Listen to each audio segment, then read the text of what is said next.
supérieur, inférieur, c'est Boré Piri Adama. Exactement. Tov, mesdames, je vais parler quelques minutes de Moussar. Il y a tellement de choses à voir. On continuera à parler, évidemment. Il y a plus d'un an et demi qu'on fait ça en shiur, donc il y a du chomer, il y a de la matière. Tov, juste rapidement, mesdames.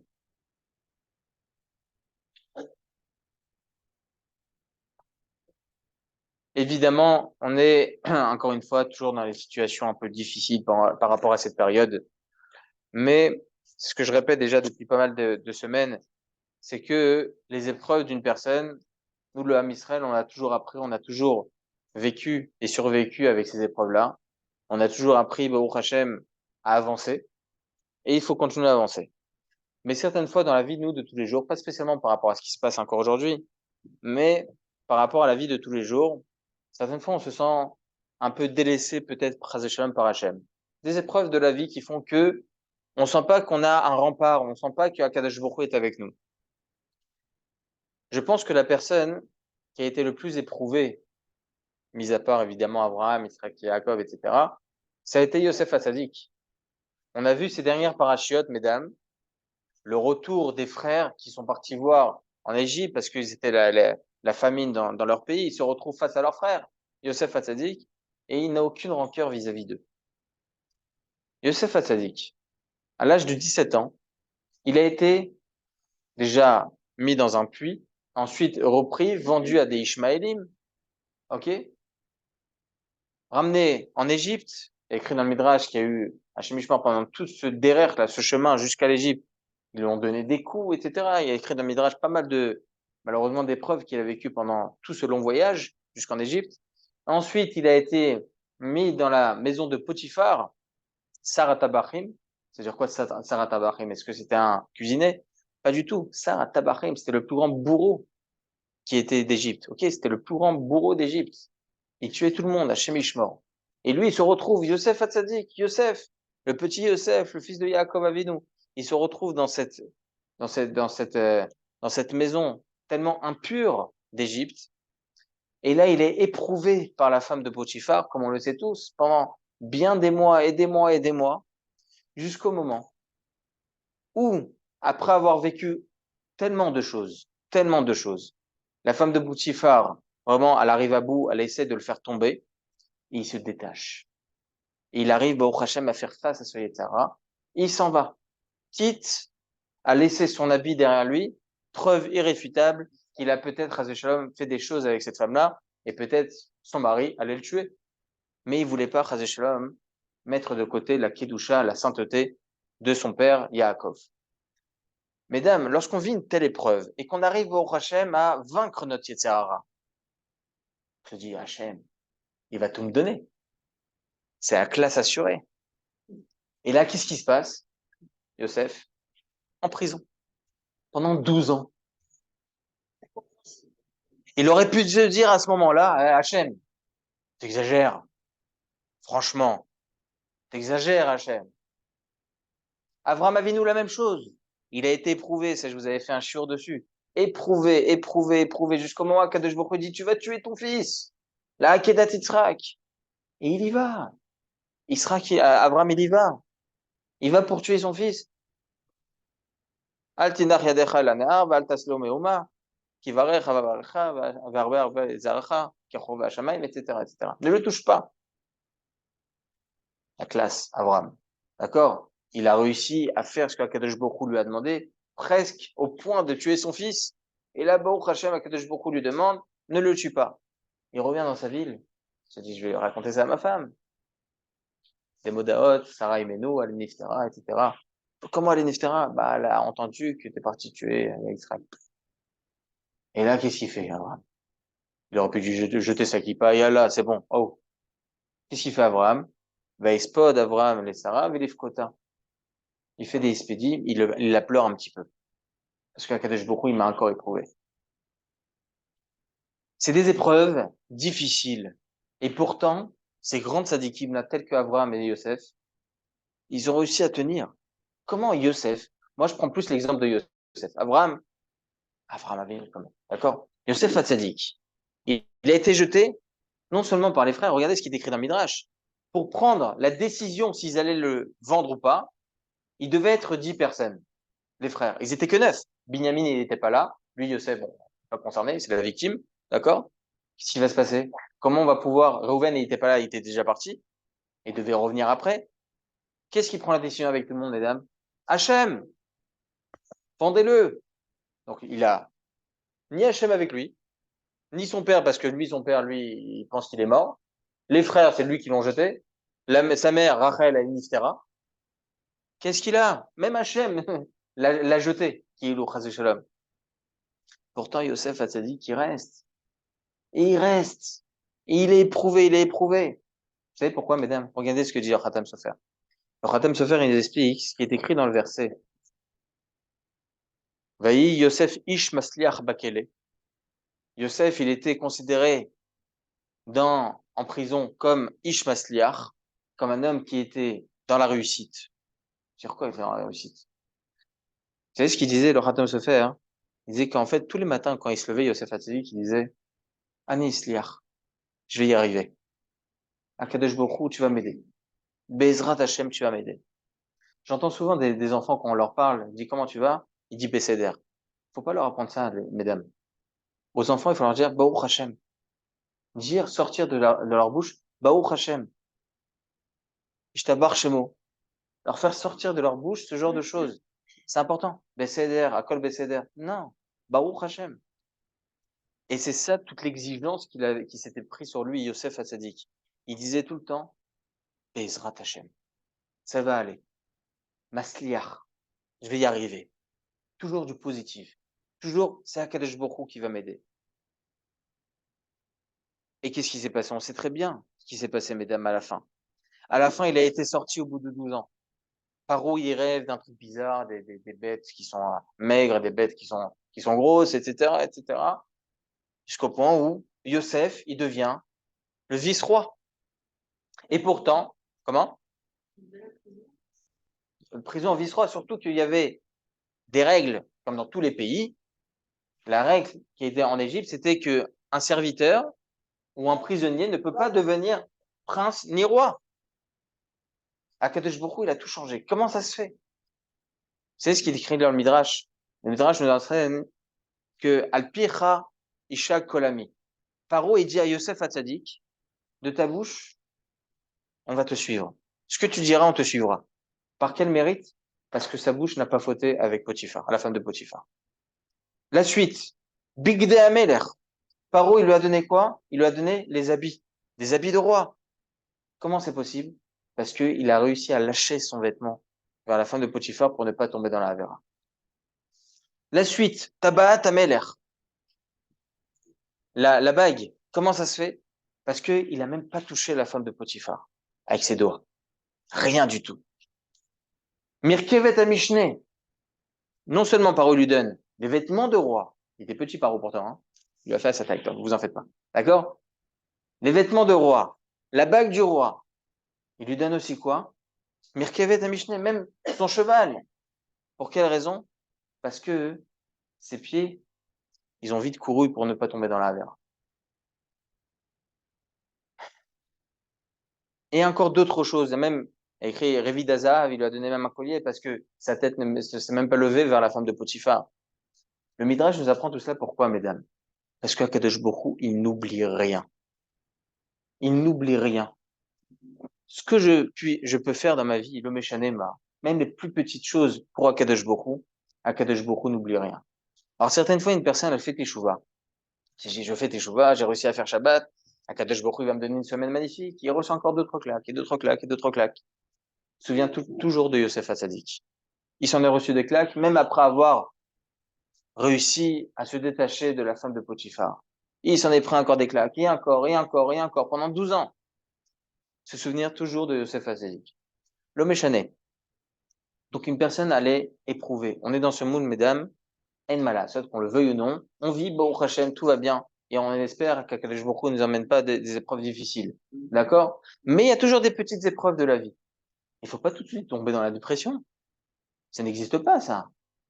Pensons toujours à Yosef Hatzadik. Il n'avait ni Hachem, parce que Hachem, il avait décidé qu'il s'en aille, ni son père, parce qu'il pensait qu'il était mort, ni ses frères qu'il avait vendus, ni sa mère qui était déjà morte. Et pourtant, il est resté Bezrat Hashem, ça va aller. C'est ce qui lui a permis, mesdames, de devenir ce qu'il est devenu. Yosef Hatzadik. Même plus que ça, mesdames. Écoutez bien ce que dit le Midrash.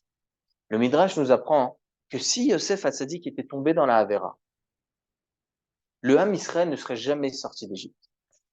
Vous savez pourquoi? Parce que lorsqu'on est arrivé devant la mer, Kriyat Shamsouf, Moshe Rabbeinu il essaye de, ça marche pas, qu'est-ce qui se passe? C'est Akadosh Baruch Hu, demande au Ham Israël de sauter. Qu'est-ce qui s'est passé, mesdames? Vous savez ce qui s'est passé? Moshe Rabbeinu, il n'a pas réussi à séparer la mer. Qu'est-ce qu'il fait? Il fait montrer le caveau de Yosef Hatzadik. Parce que Yosef, il avait demandé, lorsque je mourrai, vous pourrez m'enterrer là-bas en Égypte, mais obligatoirement, lorsque vous allez sortir d'Égypte, vous allez m'enterrer en Eretz Israël. On l'a encore jusqu'à aujourd'hui, pour le prochain. Yosef Hatzadik en Eretz Israël. Donc Moshe Rabbeinu, il a pris ce caveau-là. Il l'a emmené vers Eretz Israël. Lorsqu'on avait créé Yamsouf, la mer ne voulait pas se séparer. Jusqu'à que la mer a vu le caveau de Yosef, Vayanos. Il a écrit comme ça, Ayamra Vayanos, etc. On le lit même on le lit à Pessah, mais dans le Hallel. Dans le Hallel. Ayamra Vayanos. C'est-à-dire que la mère a vu qui? Le caveau de Yosef. Vayanos. Elle est partie. Elle dit, je ne peux rien faire face à Yosef Hatzadik. Vayanos, mesdames, ce mot-là, il a été utilisé par Yosef Hatzadik. Il est écrit comme ça, lorsque la femme de Potiphar a voulu fauter avec Yosef, Vayanos Yosef. Yosef, il est parti. Donc, par quel mérite, mesdames, on a pu sortir d'Égypte, on a pu sortir de cette création souf, avoir cette création souf-là, grâce au fait que Yosef, Baruch Hashem, il a pu surmonter l'épreuve et Baruch Hashem se sauver de la faute. Voilà la force de Yosef Hatzadik, mesdames. Avoir à l'esprit que même lorsqu'on est éprouvé, c'est Akadosh Baruch Hu. Même lorsqu'on est dans l'obscurité, Akadosh Baruch Hu est avec nous. Vous savez pourquoi? Parce que lorsque vous êtes, par exemple, devant une porte, vous avez le petit Judas. D'accord? Vous voyez par le Judas, vous êtes de l'extérieur, vous êtes l'invité, vous voyez que c'est un peu illuminé. Et d'un coup, vous voyez que c'est obscurci. Pourquoi c'est obscurci? Parce qu'il y a quelqu'un qui vous regarde. La même chose, mesdames. Lorsque vous êtes dans l'obscurité, Chazé Shalom, lorsqu'une personne est dans l'obscurité, sachez toujours qu'Akadosh Baruch Hu nous regarde. Si on est dans l'obscurité, si on est dans l'épreuve, sachez que c'est Hachem. Il faut toujours avoir conscience de cela. Si on arrive toujours à avoir dans notre esprit, Hachem est avec nous. Hachem Yasler Bedarkenu. Akadosh Baruch Hu, il nous fera réussir. Akadosh Baruch Hu, il nous fera ci, etc., etc. Eh bien, on a tout gagné. On a tout gagné. Et la force, mesdames, de comprendre cela, c'est qu'Akadosh Baruch Hu n'oublie rien. Vous savez, le 23 juin 2023, il y a eu une tornade au Nebraska. Vous savez pourquoi Akadosh Baruch Hu il a envoyé cette tornade? Je vais vous donner la raison. Il y a une histoire. Il y a eu un homme juif qui a réussi à avoir une très belle affaire au Nebraska, 300 000 mètres carrés comment on appelle ça? Des grands trucs en aluminium, là. Des maisons en aluminium, on appelle ça déjà. Bon, des préfabriqués, d'accord, pour son entreprise, etc., pour mettre là-bas toute sa marchandise, 300 000 mètres carrés, donc, de préfabriqués, pour pouvoir mettre toutes les marchandises à l'intérieur, mais à un très bon prix. Très bien. Il a eu un qui était déjà bien fabriqué, l'autre, il était en cours de fabrication. Il a réussi à avoir cette affaire. Au moment où il va pour signer, les vendeurs, ils lui disent, regarde, juste, on te dit un truc, on te fait même une autre offre, et on te les donne. Dans le préfabriqué qui est déjà fabriqué pour le coup, il y a toutes nos marchandises là-bas, on te donne tout. Tu pourras faire ton argent avec ça, tu peux faire ce que tu veux, vendre tout ce que tu veux, et tu es très content. Et là-bas, tous ces 150 000 mètres carrés pour le coup de cette première fabrication a été rempli de choses à l'intérieur. Il essaie de vendre, il arrive à vendre, mais très difficilement. Et ses associés lui disent, bon, qu'est-ce qu'on va faire? Regarde, on a une solution peut-être. On va peut-être partir à Las Vegas. Là-bas, il y a une grande vente, ça s'appelle l'ASD, d'accord? Là-bas, on pourra vendre plus facilement nos produits. Comme ça, on peut libérer complètement l'entrepôt et on pourra mettre nos marchandises à nous. Ok, il dit d'accord. Le soir même, il se dit, Qu'est-ce que je veux, moi, partir à Las Vegas, Chas de Shalom? Là-bas, c'est rempli de touma, de choses. Qu'est-ce que je veux faire là-bas? Pourquoi je vais, Chas de Shalom, abîmer mes yeux pour de l'argent? Je désiste que non. Il envoie un message à ses associés, on n'y va pas. Le lendemain, il part à l'entrepôt. Les associés ils disent, mais pourquoi on part pas? Pourquoi voulez-vous que j'abîme mes yeux pour de l'argent? C'est pas faisable. Akadosh Baruch Hu, il va nous aider. Akadosh Baruch Hu, il va nous aider. Quelques jours après, 3 jours après, le 23 juin 2023, il y a eu une tornade au Nebraska et un des grands entrepôts d'une grande société américaine allait dévaster. Qu'est-ce qu'ils font, cette société américaine? Ils l'appellent à lui. Ils disent, on a entendu que vous avez des entrepôts, vous, au Nebraska. On aimerait, nous, mettre tous nos produits à nous dans votre entrepôt à vous. Je suis d'accord, mais on a un entrepôt qui est rempli, un autre entrepôt qui est en pleine fabrication. Il dit, regardez, faites ce qu'il faut. Pour le 15 août, j'ai besoin de cet entrepôt. Il s'est dit, bon, je vais essayer de demander des fonds, etc. à la banque. Et il y arrive au Hachem, le 15 juin, il arrive à avoir cette fabrication, cet entrepôt, au Hachem totalement construite, la deuxième. D'accord? Il dit, regardez, étant donné que vous avez réussi en temps et en heure à avoir cet entrepôt, on va vous donner 2,5 millions de dollars pour 1 an. Un bail d'un an pour mettre à l'intérieur le temps qu'on puisse reconstruire notre entrepôt à nous, qui a été dévasté par la tornade, et au moins on pourrait avoir, voilà, cet entrepôt totalement pour nous, Baruch Hashem, on est très content. Et cet homme-là, il a dit à ses associés, vous voyez, comment Akadosh Baruch Hu, il a fait les choses. Moi, j'ai pas voulu partir au Nebraska, j'ai pas voulu partir à Las Vegas pour ne pas me salir mes yeux. Akadosh Baruch Hu, il a fait que tout cet argent qu'on aurait pu vendre ces produits-là, etc., on les a pas vendus, on aura même le double, parce que lorsqu'on va les vendre, Baruch Hashem, on va pouvoir, Baruch Hashem, doubler encore la mise, à part ces 2,5 millions de dollars. Donc, vous voyez, mesdames, Akadosh Baruch Hu, il est prêt à changer même la nature des choses. Garde-toi, protège-toi, fais attention à être envie de Sarah, fais attention à tous ces trucs-là. D'accord? Si on arrive, mesdames, à faire attention dans notre vie, à toujours suivre le chemin d'Akadosh Baruch Hu, toujours suivre Hachem, même dans les épreuves, c'est difficile, et pourquoi Hachem m'a fait ça? Se dire Akadosh Baruch Hu, il est grand, Akadosh Baruch Hu, il va m'aider, etc. Akadosh Baruch Hu, Yasler, Bedarkenu, Shineske, Bezrat Hashem, la Gioula, Shelma, Bekarov, Amen. Des questions, mesdames? La purée. Non, parce que vous avez parlé de la paracha, je me suis rappelé avec oui. J'ai dit à mon mari Shabbat, puisqu'on a étudié la paracha, et en fait, il m'a dit que Abraham Avinu, Hachem, il était parti. Il avait le roi HaKodesh, et en fait, quand il a entendu que son fils... Yaakov, pardon. Oui. Abraham. Mais c'est pas grave. Yaakov, pardon. Hachem, il est parti de lui. Oui, pendant 22 ans. Est-ce que ça veut dire qu'il y avait un mot? Non, c'est exactement. La Gemara nous enseigne. Exactement, la Gemara nous enseigne parce qu'il était dans la tristesse, et dans la tristesse, il peut pas y avoir de shrina. Mais j'ai dit, à un certain niveau, oui. À un certain niveau, oui. Au niveau de Yaakov, il pouvait plus y avoir la shrina. Si sa tristesse, nous, on l'avait, c'est-à-dire que nous, on est dans le top du top. Mais sa tristesse à lui, à son niveau, c'était pas ce qu'il fallait.